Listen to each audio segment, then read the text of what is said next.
ಹಾಗೂ ಮಲೆನಾಡು ಜಿಲ್ಲೆಗಳಲ್ಲಿ ಮಳೆ ಅಬ್ಬರ ಶುರುವಾದಂತಹ ಲಕ್ಷಣಗಳು ಕಾಣಸಿಗ್ತಾ ಇದೆ. ಆ ಕುರಿತ ಅಪ್ಡೇಟ್ ಬರ್ತಾ ಇದೆ, ಬನ್ನಿ ನೋಡ್ತಾ ಹೋಗೋಣ.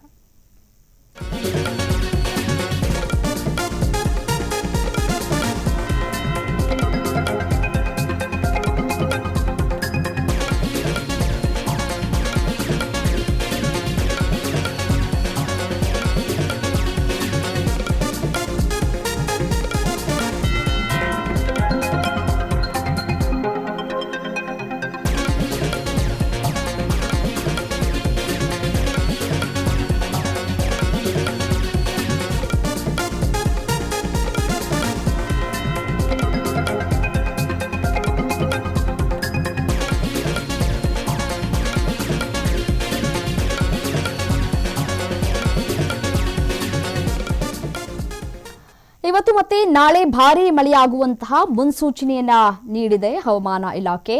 ಉಡುಪಿ, ಉತ್ತರ ಕನ್ನಡ, ಶಿವಮೊಗ್ಗ ಸೇರಿ ಹಲವು ಜಿಲ್ಲೆಗಳಿಗೆ ಅಲರ್ಟ್ ಅನ್ನು ನೀಡಲಾಗಿದೆ. ಕೊಡಗು, ಚಿಕ್ಕಮಗಳೂರು ಹಾಗೂ ದಕ್ಷಿಣ ಕನ್ನಡದಲ್ಲಿ ಶಾಲೆಗಳಿಗೆ ಈಗಾಗಲೇ ರಜೆಯನ್ನ ಘೋಷಣೆ ಮಾಡಲಾಗಿದೆ. ಅಂಗನವಾಡಿ ಕೇಂದ್ರಗಳಿಗೂ ಕೂಡ ಮುಂಜಾಗ್ರತಾ ರಜೆಯನ್ನ ಘೋಷಣೆ ಮಾಡಲಾಗಿದೆ. ಕರಾವಳಿ ಭಾಗದಲ್ಲಿ ಗಂಟೆಗೆ 40ರಿಂದ 50 ಕಿಲೋಮೀಟರ್ ವೇಗದ ಗಾಳಿ ಬೀಸುವಂತಹ ಸಾಧ್ಯತೆಗಳು ಕೂಡ ದಟ್ಟವಾಗಿದೆ. ಉತ್ತರ ಒಳನಾಡಿನಲ್ಲಿ 50ರಿಂದ 60 ಕಿಲೋಮೀಟರ್ ವೇಗದ ಗಾಳಿ ಬೀಸುವಂತಹ ಸಾಧ್ಯತೆ ಇದೆ. ದಕ್ಷಿಣ ಕನ್ನಡದಲ್ಲಿ ಭಾರೀ ಮಳೆಯ ಎಚ್ಚರಿಕೆಯನ್ನು ಕೂಡ ನೀಡಲಾಗ್ತಾ ಇದೆ. ಆಗಸ್ಟ್ 2ರವರೆಗೂ ಮಳೆ ಮುಂದುವರಿಯುವಂತಹ ಸಾಧ್ಯತೆಗಳು ದಟ್ಟವಾಗಿ ಕಾಣಸಿಗ್ತಾ ಇದೆ. ಇವತ್ತು ಮತ್ತೆ ನಾಳೆ ಭಾರೀ ಮಳೆಯಾಗುವಂತಹ ಸಾಧ್ಯತೆಗಳು ಇಲ್ಲಿ ಕಾಣಸಿಗ್ತಾ ಇದೆ. ಕರಾವಳಿ ಹಾಗೂ ಮಲೆನಾಡು ಜಿಲ್ಲೆಗಳಲ್ಲಿ ಮಳೆ ಅಬ್ಬರ ಜೋರಾಗುವಂತಹ ಲಕ್ಷಣಗಳು ಕೂಡ ಕಾಣಸಿಗ್ತಾ ಇದೆ. ನೋಡಿ, ಕೆಲವೊಂದಿಷ್ಟು ಭಾಗದಲ್ಲಿ ಮಳೆ ಕೊರತೆ ಯಾವ ರೀತಿಯಾಗಿ ಎದ್ದು ಕಾಣಿಸ್ತಾ ಇದೆ ಅಂತ ಹೇಳಿ ಗಮನಿಸ್ತಾ ಇದ್ದೀವಿ. ಇನ್ನು ಕೆಲವೊಂದಿಷ್ಟು ಭಾಗದಲ್ಲಿ ಮಳೆ ಹೆಚ್ಚಾಗುವಂತಹ ಸಾಧ್ಯತೆಗಳು ದಟ್ಟವಾಗಿದೆ ಅಂತ ಹೇಳಿ ಮಾಹಿತಿಗಳು ಕೂಡ ಲಭ್ಯವಾಗ್ತಾ ಇದೆ.